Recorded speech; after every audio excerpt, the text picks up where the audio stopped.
প্ৰিয় শিক্ষাৰ্থীসকল, তোমালোকৰ পৰীক্ষাৰ বাবে মোষ্ট ইম্পৰ্টেণ্ট কুৱেশ্যন আৰু তোমালোকৰ ব্যাকৰণৰ পৰা কি কি আহিব সেনেকুৱা ধৰণৰ কুৱেশ্যনসমূহ লৈ মই উপস্থিত হৈছোহি। আৰু তোমালোকৰ পৰীক্ষা ওচৰ পালেহি, অৰ্থাৎ মাজত দুটামান দিন আছে আৰু মই ভাবিছোঁ তোমালোকে ইতিমধ্যে পঢ়া শুনা শেষ কৰিলা। প্ৰস্তুতি সুন্দৰ হৈছে বুলি মই ভাবিলোঁ। তথাপিতো ইম্পৰ্টেণ্ট কুৱেশ্যন কেইটামান মই তোমালোকক এতিয়া দিবলৈ লৈছোঁ। প্ৰথমতে আহিছোঁ বৰগীতলৈ। এইখিনিতে এটা কথা কৈ থওঁ, তোমালোকে ভিডিঅ'টো শেষৰলৈকে চাবা। প্ৰথমতে আহিছোঁ বৰগীতলৈ। বৰগীতত তোমালোকে এই 1 নম্বৰ প্ৰশ্নটো, নেৰিবা বান্ধৱ মোক জীৱনে মৰণে, কবিয়ে জীৱনে মৰণে নেৰিবৰ বাবে কাক অনুৰোধ কৰিছে, এই কুৱেশ্যনটো চাবা। আৰু বৰগীতটিৰ ৰচনা কোনে কৰিছে, তেনেকুৱা ধৰণৰ তোমালোকৰ MCQত আহিব পাৰে। বৰগীতটি কি ৰাগত বন্ধা আছে, মুখ পাশ মানে কি, এইটো মুখ পাশ মানে কি, আৰু বৰগীতটিৰ মূল ভাৱ। সম্ভৱতঃ তোমালোকৰ মূল ভাৱটো লিখিবলৈ নাহে, কাৰণ ইয়াৰ পৰা ব্যাখ্যা কৰা যিহেতু আহিবই। আৰু চাবা বৰগীতটিৰ 4টা লক্ষণ, এইটো ইম্পৰ্টেণ্ট। আৰু এইটো চাবা বৰগীতটিৰ ভাষা কি, বা বজ্ৰাৱলী ভাষাৰ সংমিশ্ৰণ কি, সেই বজ্ৰাৱলী ভাষা কি ভাষাত বৰগীতটি ৰচনা কৰা হৈছে, বৰগীতটিৰ ভাষা কি, এনেকুৱা ধৰণৰকে তোমালোকক উলট পালটকে কুৱেশ্যনটো আহিব পাৰে। গতিকে বজ্ৰাৱলী ভাষাৰ ওপৰত তোমালোকে সেইটো পঢ়ি থবা। মুখ পাশ মানে কি সেইটো পঢ়িবা আৰু ব্যাখ্যা কৰা। তোমাৰ চৰণ ধুই মোৰ মহাধন, ভকত জনেৰ নিজ তুমিয়ে জীৱন। তোমাৰ চৰণ ধুই মোৰ মহাধন, ভকত জনেৰ নিজ তুমিয়ে জীৱন। এইকেইটা বৰগীতটিৰ পৰা চাবা। মুঠতে বৰগীতটি ইতিমধ্যে তোমালোকৰ পঢ়া শেষ হৈছে বুলি মই ধৰি ললো। তথাপিতো তোমালোকে এই কুৱেশ্যনটো আকৌ এবাৰ চাবা। এতিয়া আহিছোঁ নেক্সট লেশ্যন, নেক্সট কবিতা জিকিৰলৈ। জিকিৰত তোমালোকৰ জিকিৰৰ ৰচক কোন, জিকিৰ শব্দটো ক'ৰ পৰা আহিছে, জিকিৰ শব্দটো ক'ৰ পৰা ওলাইছে, ক'ৰ পৰা আহিছে, এনেকুৱা ধৰণৰ ধৰি লওক ওলাইছে বুলি নিদিবও পাৰে, ক'ৰ পৰা আনিছে বা এনেকুৱা ধৰণৰো হ'ব পাৰে। গতিকে তোমালোকে ইয়াতে কনফিউজ নহবা। নেক্সট অৰ্থ লিখা, ৰচুল, মুহিম, এইকেইটা তোমালোকে চাই থবা। আৰু ব্যাখ্যা কৰাত চাবা, মক্কাৰ দুৱাৰত চাহাব জীৱই মাৰে তালি, যেনে খালে সোণৰ লগত তৰিকাৰ টপালি। আৰু তোমালোকৰ ইয়াতে এইখিনি সমাৰ্থক শব্দ কেইটামান দিয়া আছে।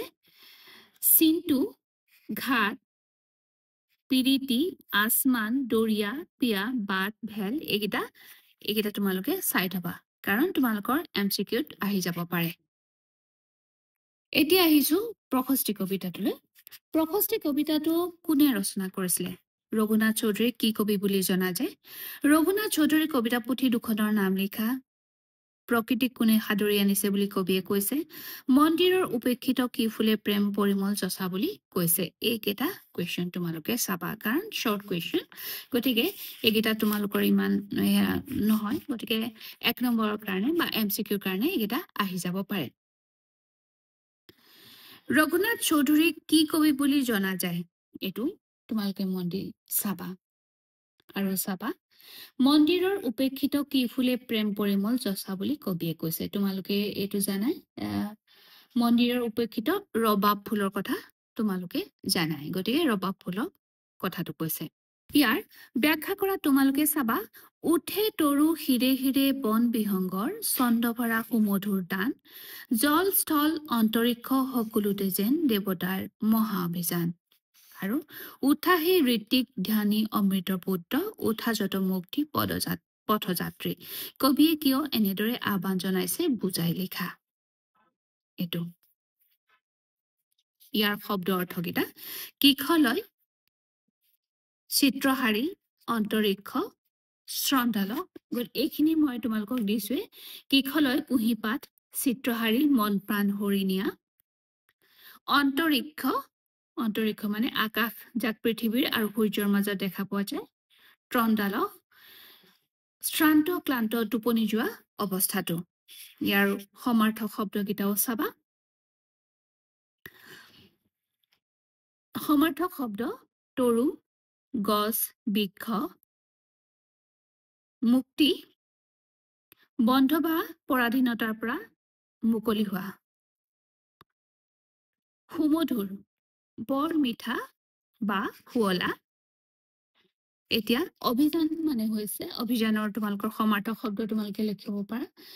লক্ষ্য স্থানলৈ সমদল যাত্ৰা, দুৰ্গম পথেৰে আগবাঢ়ি যোৱা কাৰ্য, ধ্যানী, তপস্বী, ধ্যান কৰি থকা। এইকেইটা তোমালোকে চাবা। এতিয়া মই আৰু এটা তোমালোকক এইখিনিতে কৈছো, প্ৰশস্তিৰ অৰ্থ কি? প্ৰশস্তিৰ অৰ্থ হৈছে আৰাধনা বা গুণানুকীৰ্তন কৰা। তোমালোকৰ ইয়াৰ ভিতৰৰ পৰা আহিব পাৰে। আকৌ এইটো চাবা, কাৰ গানে সকলোতে দেৱতাৰ সন্ধান দিছে? চৰাই চিৰিকটিৰ গানে সকলোতে দেৱতাৰ সন্ধান দিছে। কৃষক বেনুৱে বতাহত কাৰ গান গাইছে? কৃষক বেনুৱে বতাহত মহামহিমৰ গান গাইছে। আৰু এটা চাব পাৰা, ৰঘুনাথ চৌধুৰীক কোনে বিহগী কবি বুলি আখ্যা দিছে? উত্তৰ, ন্যায়াধীশ হৰিৰাম ডেকাই। ইমান এনেকুৱা ধৰণৰ টান কুৱেশ্যন আহিব পাৰে, কিন্তু চাবা ৰঘুনাথ চৌধুৰীয়ে কোনখন আলোচনীত কবিতা লিখিবলৈ আৰম্ভ কৰে? এইটো চাবা, জোনাকী আলোচনীত। এতিয়া আহিছো উদ্যোগী হওঁ আহা পাঠটিলৈ। এতিয়া 10ম শ্ৰেণীৰ শ্ৰেণীকোঠাত সোমোৱা শ্ৰেণী শিক্ষকগৰাকীৰ নাম কি? এজন সফল উদ্যোগী হবলৈ কি কি গুণৰ প্ৰয়োজন? আৰু এইটো চাবা, নাৰায়ণ মূৰ্তি কোন? প্ৰথম অৱস্থাত উদ্যোগীয়ে কি কৰিবলৈ সাজু থাকিব লাগে? আৰু এটা, উদ্যোগী পুৰুষ সিংহৰ সমান, এলেহুৱা কাপুৰুষৰ নিচান। শিক্ষকগৰাকীয়ে কিয় এনেদৰে কলে বুজাই লিখা। সফল উদ্যোগী হবলৈ কিয় কঠিন? এইকেইটা তোমালোকে মন দিবা। উদ্যোগী কোনসকল ব্যক্তিক কোৱা হয় বুজাই লিখা। এজন উদ্যোগী হোৱা যিমান সহজ, সফল হোৱাটো কিন্তু সিমান সহজ নহয়। কথাষাৰ পাঠৰ আধাৰত বুজাই লিখা। আৰু তোমালোকৰ ইয়াতে বিপৰীত শব্দ কিছুমান আছে, তোমালোকৰ বিপৰীত MCQত আহি যাব। নতুন, পুৰণি, এই মানে যিকেইটা বিপৰীত শব্দ সেইকেইটা তোমালোকে চাবা। নতুন, পুৰণি, ক্ষুদ্ৰ, বৃহৎ, সফল, বিফল, কৰ্মহীন, কৰ্মঠ, এলেহুৱা, পৰিশ্ৰমী, সহজ, জটিল বা কঠিন, সপোন, দিঠক, সুবিধা, অসুবিধা, আৰম্ভ, শেষ, জন্ম, মৃত্যু, সমান, অসমান। সমাৰ্থক শব্দকেইটা এইকেইটা চাবা। প্ৰভাত, পুৱা, কঠিন, টান, বুজিবলৈ টান, এলেহুৱা, সুৰূপা, অলপ, ডাঙৰ, বৃহৎ, বৰ, চেষ্টা, যত্ন, প্ৰয়াস, লগৰীয়া, লগ সংগ, বন্ধু বান্ধৱ, লক্ষ্য, উদ্দেশ্য, নিৰবিচ্ছিন্ন, নিৰন্তৰ, একেৰাহে হৈ থকা, হাবিয়াস। হাবিয়াসটো আকাংক্ষা, প্ৰবল ইচ্ছা, আৰু সপোন, স্বপ্ন, সামাজিক। এই গ্ৰামাৰ কেইটা মানে তোমালোকৰ কিতাপত যিখিনি আছে সেইখিনি চাবা।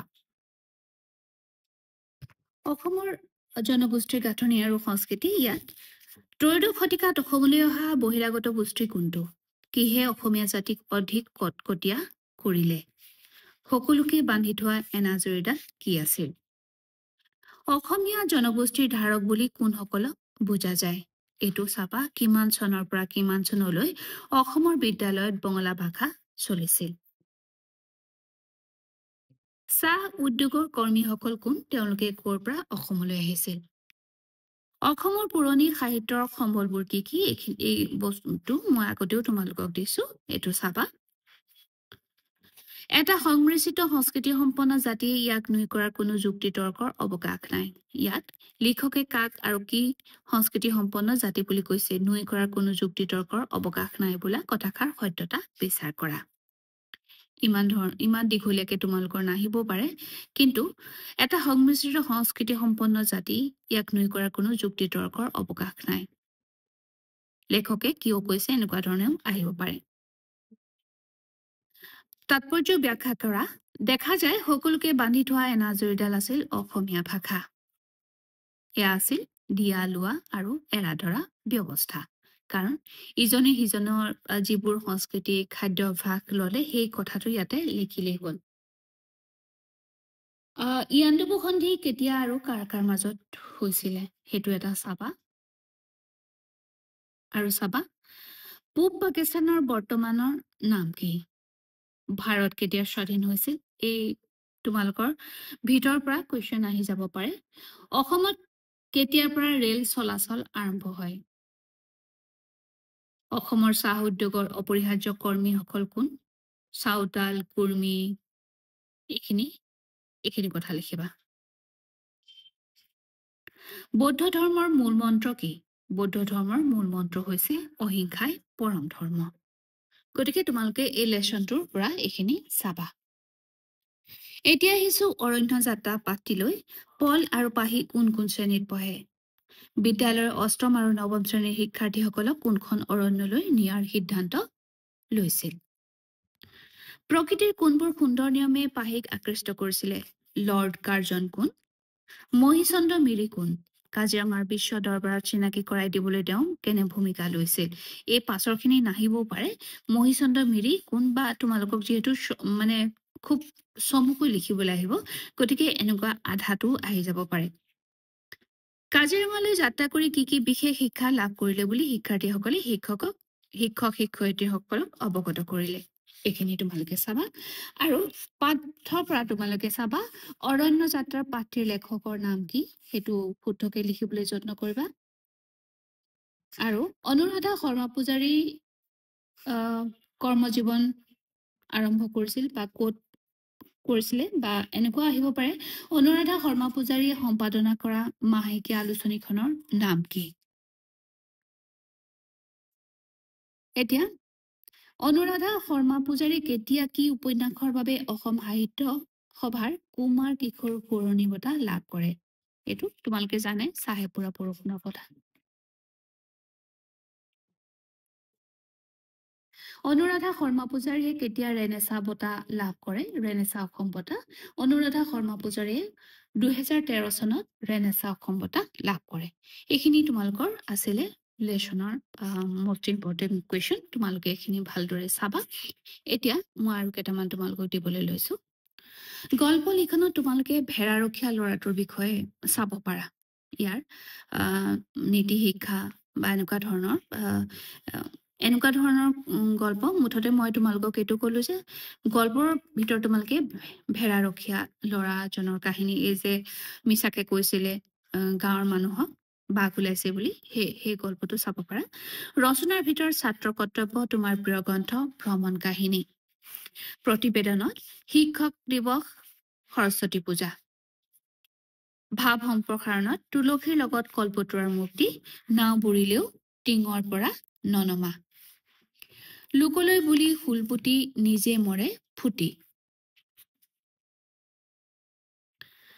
চিঠি তোমাৰ পৰীক্ষাৰ প্ৰস্তুতিৰ বিষয়ে জনাই তোমাৰ বন্ধুলৈ এখন চিঠি লিখা, বা তুমি ভাল পোৱা তোমাৰ এবছৰ কি কিতাপ পঢ়িলা সেই কিতাপখনৰ বিষয়ে জনাই তুমি তোমাৰ বন্ধুলৈ এখন চিঠি লিখা। এনেকুৱা ধৰণৰ চিঠি তোমালোকে চাবা। খণ্ড বাক্যত গাত দে, গা ঘেলা, ঘৰ জোঁৱাই, গাই বাই চা, ঘৰ গুণা, গা গধুৰ। সমাৰ্থক শব্দ জুই, ঘৰ, পদুম, পৱন, সূৰ্য, মেঘ, নদী, বতাহ। তোমালোকে এইকেইটা চাবা। মই যদিও এইকেইটা কথা কৈছো, তোমালোকে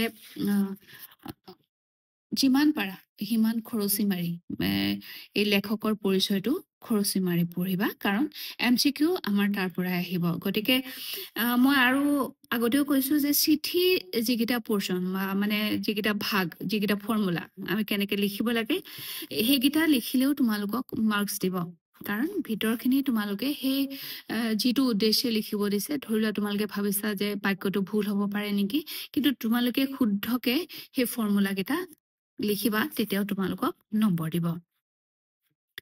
আৰু প্ৰতিবেদনত শিক্ষক দিৱস, সৰস্বতী পূজা, এইকেইটা লিখিব পাৰা বা তোমালোকৰ আৰু এজনে মোক সিদিনা সুধিছিলে ধ্ৰুপদী ভাষাৰ ওপৰত আহিব পাৰে নেকি সেইটো আহিলেও তোমালোকে লিখিবা কাৰণ কথাটো এনেকুৱা যে আমি বস্তুটো জানোৱেই গতিকে আমাৰ জাষ্ট আমাক যিটো উদ্দেশ্য আমাৰ যিটো পইণ্ট আউট কৰি দিছে সেই লাইনটো আমি তাতে বহাই লৈ সেইটো ৰিলেটেড কথা কিছুমান লিখি দিলেই হ'ল ইমানেই আজিলৈ মই মোৰ এই ভিডিঅ'টো ইমানতে সামৰিছোঁ আশা কৰোঁ তোমালোকৰ পৰীক্ষা ভাল হওক আকৌ লগ পাম ধন্যবাদ